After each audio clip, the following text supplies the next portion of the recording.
All right, we're continuing our series on Nehemiah, which is really about what does it mean to be people of depth and meaning and influence. And I hope that you are reading along in Nehemiah and being inspired like I am. But we're kind of staying near the beginning of the book because there's quite a few things for us to pick up. So first week we talked about feeling what you feel and really letting yourself be moved by the things that move God's heart. And then the next week we talked about the waiting in that and the sort of making sure that you are evaluating kind of where God's put you in life and how you might use that place. So moving on from there, I want to bring your attention to 2 verses in chapter 2. And this is where Nehemiah is actually going to now make a move. So we know that he's the cupbearer to the king. We know that several months have passed since he first felt these feelings about Jerusalem, and he's really moved by what he knows to not be right, that he wants to make right. And we finally come to the point where he is going to take action. So here's your first takeaway for your leadership. Vision without a plan is visionless. It's just a dream. Vision without a plan is just a dream. If you don't have an idea of how you can make that thing happen, and you might think, oh, Nicole, if you knew what I was talking about, I don't know how to make those things happen. Well, that's sometimes what the waiting is for.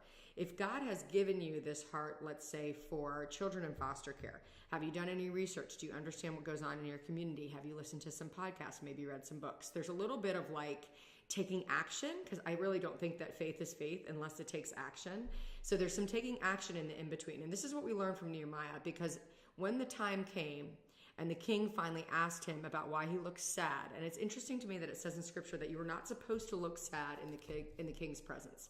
So Nehemiah threw out this little fleece and sort of let his face be downcast in the presence of the king. And the king said, why are you sad? And that is the moment that Nehemiah took. But listen to what this says. The king said to me, verse 4, what is it that you want? Then I prayed to the God of heaven, and I answered the king. If it pleases the king, and if your servant has found favor in his sight, let him send me to the city in Judah where my fathers are buried so that I can rebuild it. Okay, what does Nehemiah do? The king finally asks him what's going on. It says in that moment he prayed. He actually asked God to be with him in that place before he answered. And I love this little sidebar about prayer. Prayer has an intentionality to it. There's ways that we set apart to be with God, but also prayer has a continuous nature to it. And Nehemiah was just knowing that God's presence was with him wherever he went. And before he even opened his mouth to speak to the king, he just whispered that silent prayer to himself, okay, God, be with me. And then what happens next is Nehemiah is super bold. And this is one of my favorite things about scripture when you see this happen. Someone's been put in some position where they finally get to use their influence for good. And they don't just take a little, they always take a lot. So we see this in Esther. We see this in Ruth. We see this with Rahab, and we see it again with Nehemiah. All of these people are put in a position where they can actually make a difference. And they don't just take one little step, they take a ginormous step.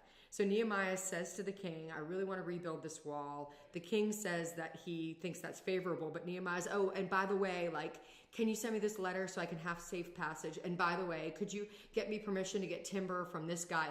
He really had a full plan. It's almost like he was like, okay, if God says yes, if my opportunity comes, I'm going to know what I'm asking for. And I think all of us can use that dose of courage as leaders to be thinking, man, if the door opens for me, am I prepared? Do I know what I'm really asking for? Do I know what I really want to do? Am I going to be bold when I know that God has prepared a way for me? So wherever you are, whatever you're hoping to do, I hope that this encourages you. And if you're thinking, wow, I need to hear that, definitely go to Nehemiah, keep reading, and we'll come back next week and pick up from here.